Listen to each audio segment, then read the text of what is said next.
This is going to be part 2 of the Kingdom of Wrenly, the Witch's Curse. And remember what happened in part 1? In part 1, it turned out it had rained for days and days and days, and the farmers' fields were being ruined by the rain, and it was starting to flood the houses. And the witch of Bogperp showed up, and she wanted a lot of stuff, including the queen's scepter and the King Caleb's ring, in order to take the curse away.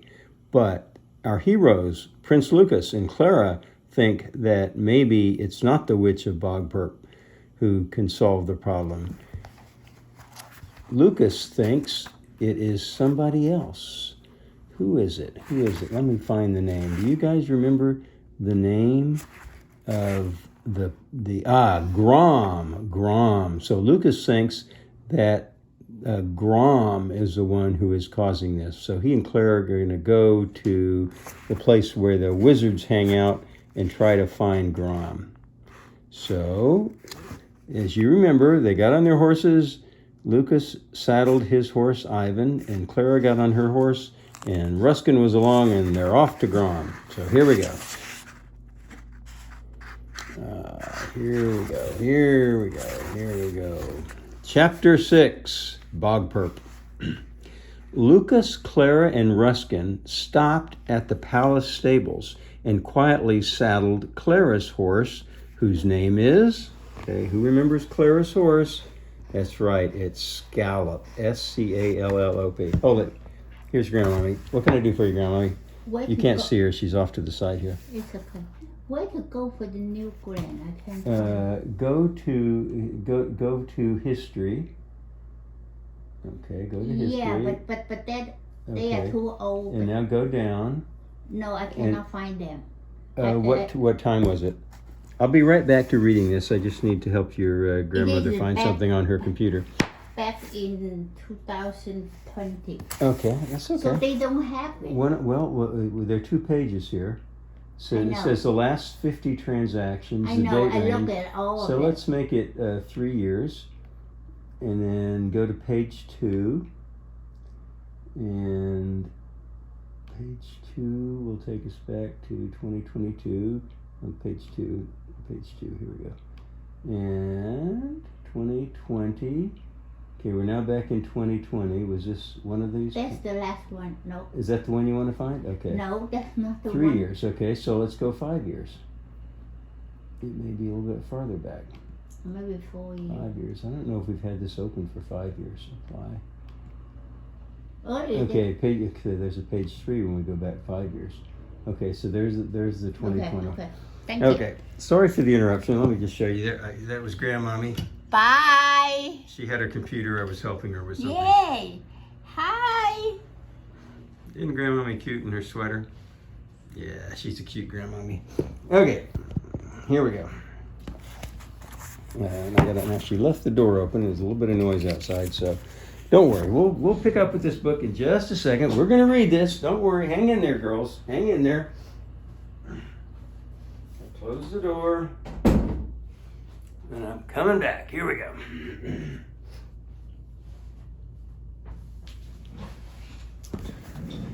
Now, I better start over again. Okay. Chapter 6. ERP, U-R-P, ERP. That's an exclamation point. ERP, exclamation point.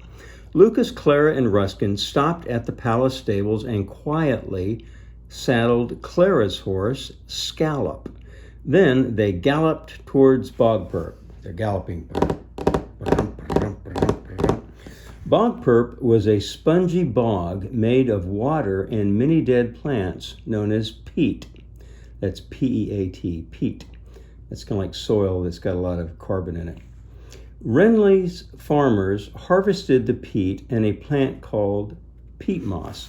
The villagers burned peat in their fireplaces to warm their homes. Sometimes they lined their walls with peat moss to keep out the cold. The witch of Bogperp lived in the middle of the peat bog up in an old dead oak tree. It's a peat bog.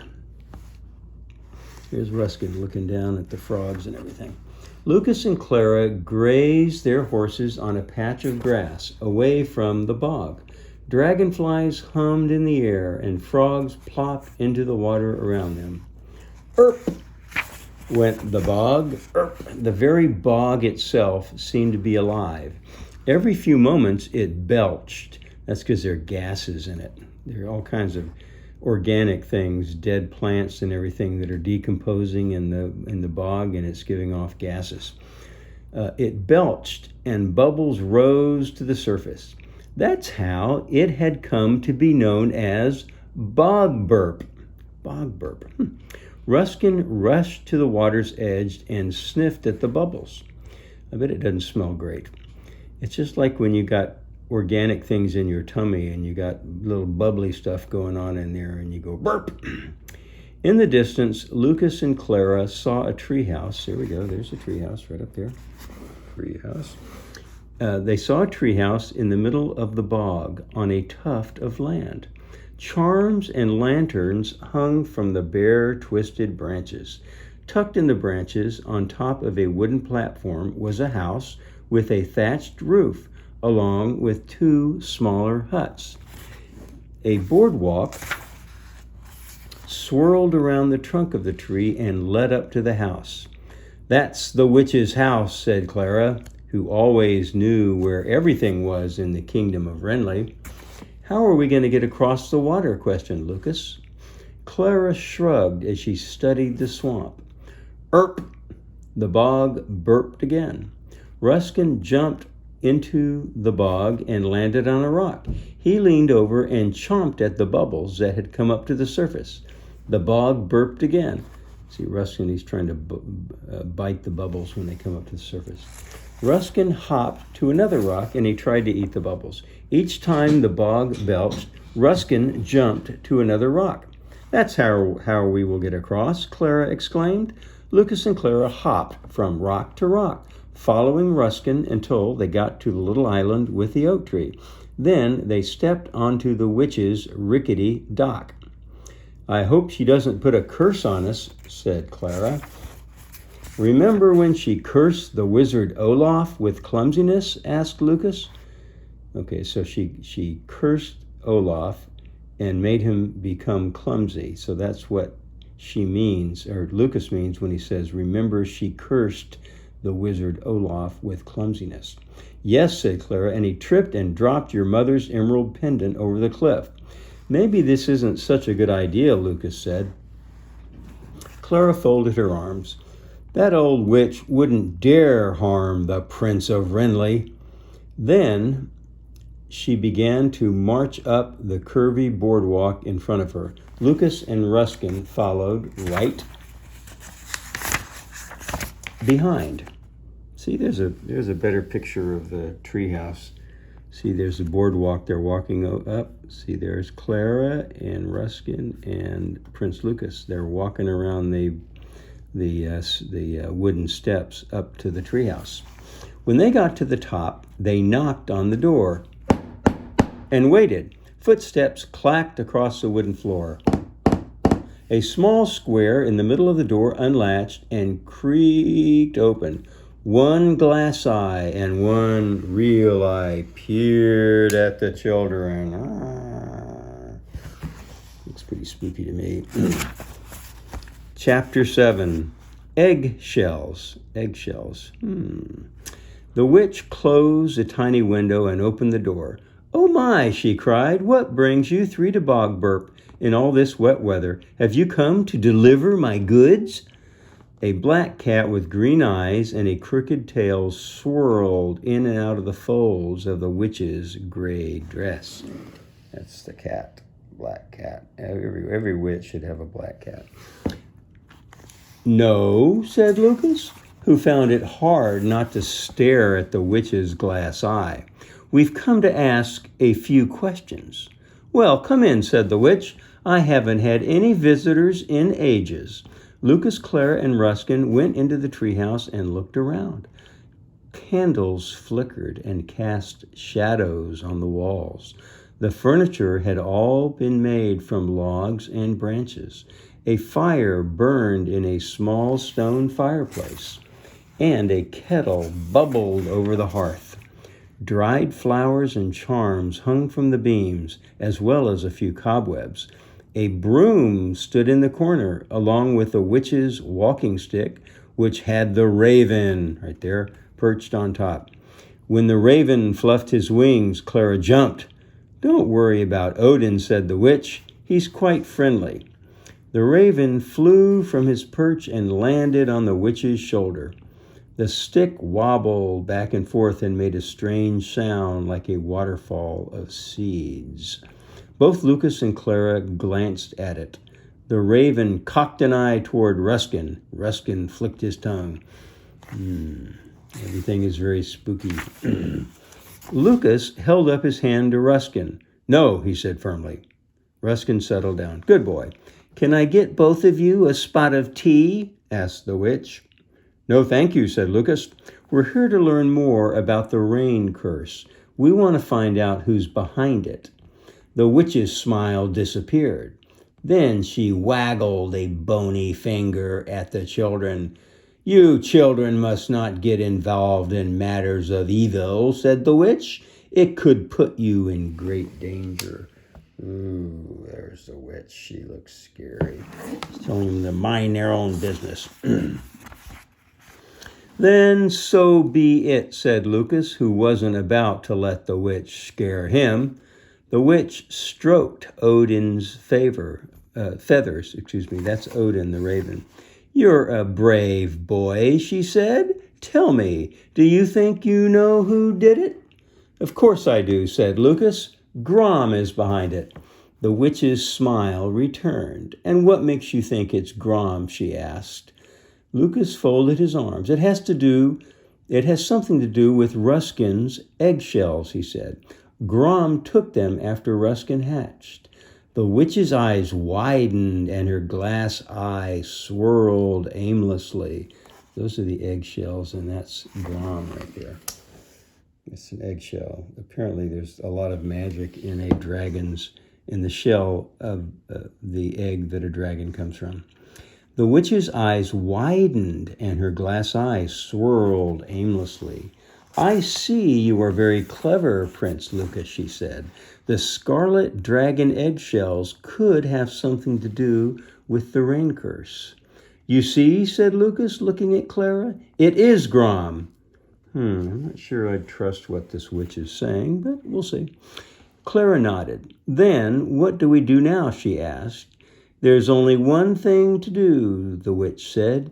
"You must go to Grom's castle tower and bring me Ruskin's eggshells. Then I will reverse the curse." I don't know if I'd do that, because the witch was going to demand a lot of things for reversing the curse, and now she wants Lucas and Clara to go get the eggshells for her. "If we get the eggshells," said Lucas, "will you accept them as payment instead of my family's ring and scepter?"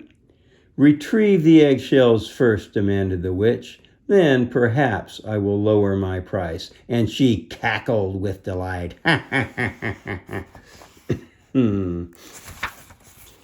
Chapter 8. Grom's Workshop. Lucas, Clara, and Ruskin zigzagged across the rocks of the burping bog. Then they jumped into their saddles. Rain poured down as they galloped across the bridge to Primlocks, which is where the wizards hang out. They left the horses in a public stable and boarded a ship to Hobbsgrove. Oh, maybe it's Hobbsgrove. We'll see. Primlocks and then Hobbsgrove. Okay. The castle on Hobbsgrove had one tower. Steam swirled from a smokestack on the side of it. There's the tower. That's where the wizards hang out, maybe. Or maybe that's where Grom is. Yes. Grom's workshop is up there, Lucas said, pointing. They hurried toward the tower. Clara tried the latch on the door. "It's locked," she said. "No problem," Lucas said. "Watch this." Lucas clapped his hand twice. Immediately, Ruskin stood on his hind legs and rested his front claws on the door. He lined up his mouth with the lock. Then he flicked his forked tongue inside the keyhole. The lock clicked and the door swung open. Look at that. Ruskin's picking the lock with his tongue. Ooh, that doesn't look very sanitary. Ruskin squawked. "Good boy," praised Lucas, patting his dragon on the head. "What a great trick," Clara said. "Thanks," said Lucas. "We've had a lot of time to work on it with all this rain." They crept inside the cold, dimly lit tower and shut the door. Then they walked up the winding staircase before them. Around and around they went as they climbed the stairs to the top of the tower. The door to the workshop was open. Lucas peeked inside. See, they're going up this circular staircase inside the tower. "Nobody's here," he whispered. "Phew," said Clara. She's kind of relieved. They tiptoed into the musty lab and looked around. A cauldron bubbled over the large stone fireplace. A cauldron. This is the cauldron there. Remember, that's something you boil things in. Where is it? Yeah, right there. That's the cauldron. Right there. Cauldron. A fat book lay open to a page titled "Weather Spells." More proof, thought Lucas.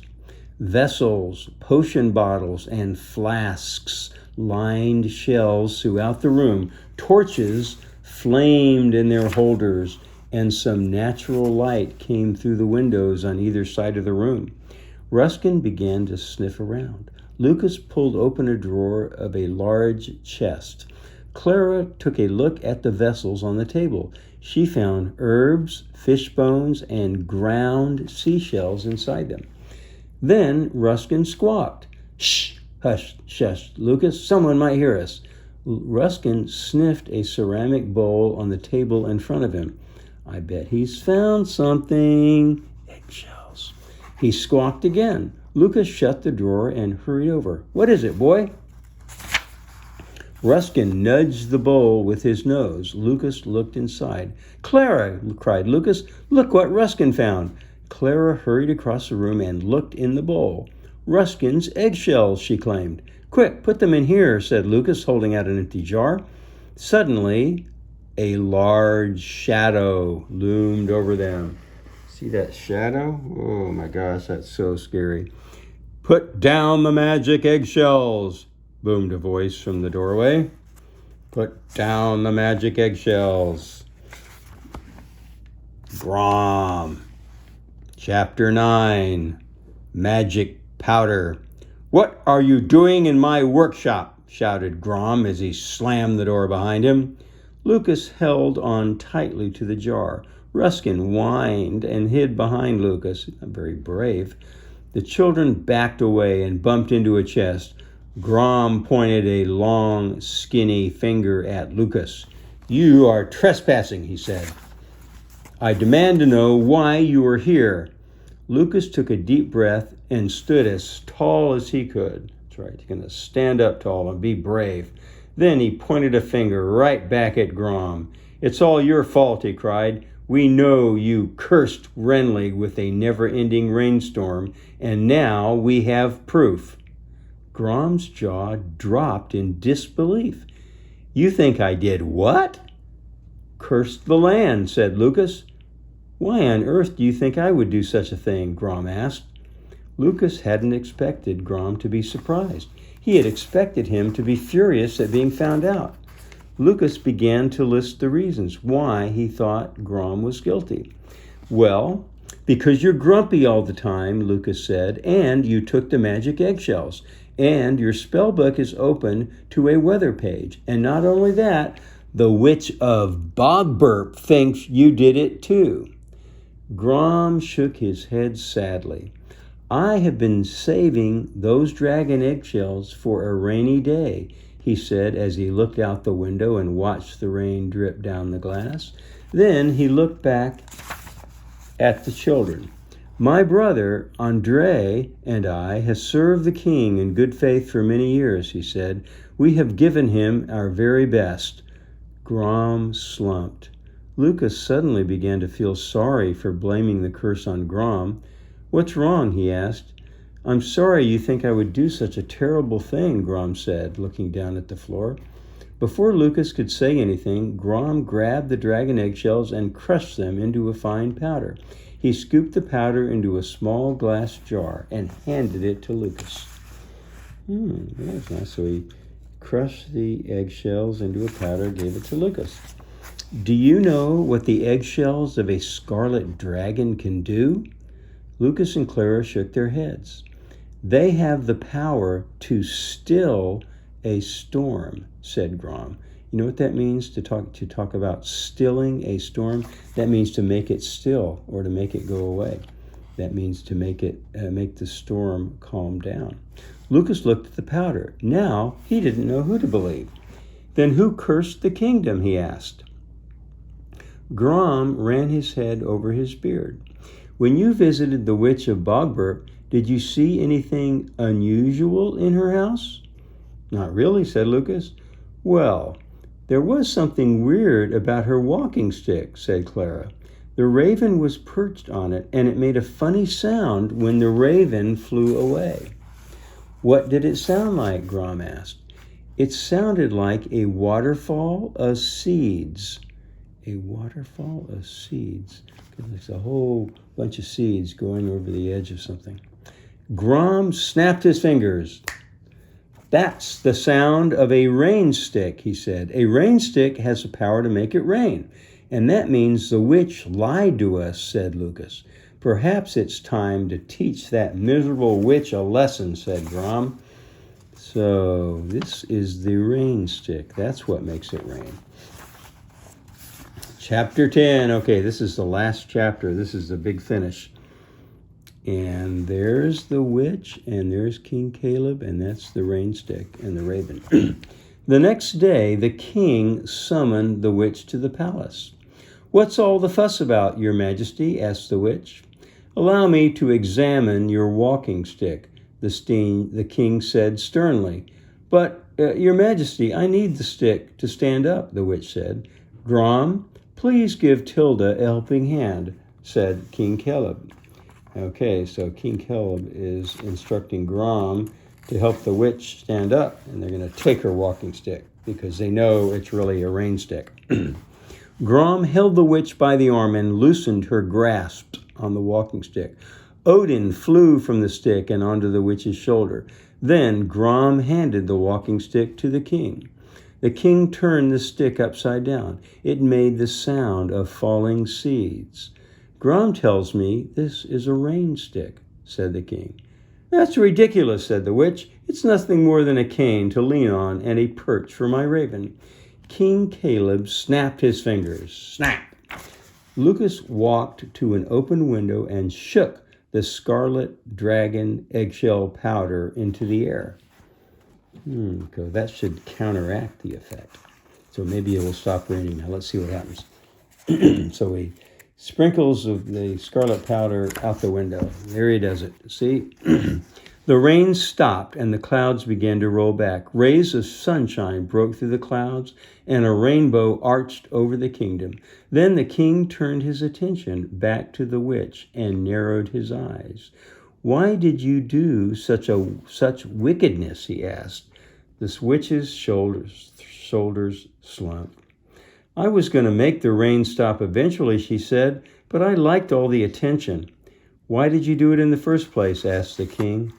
The witch sighed.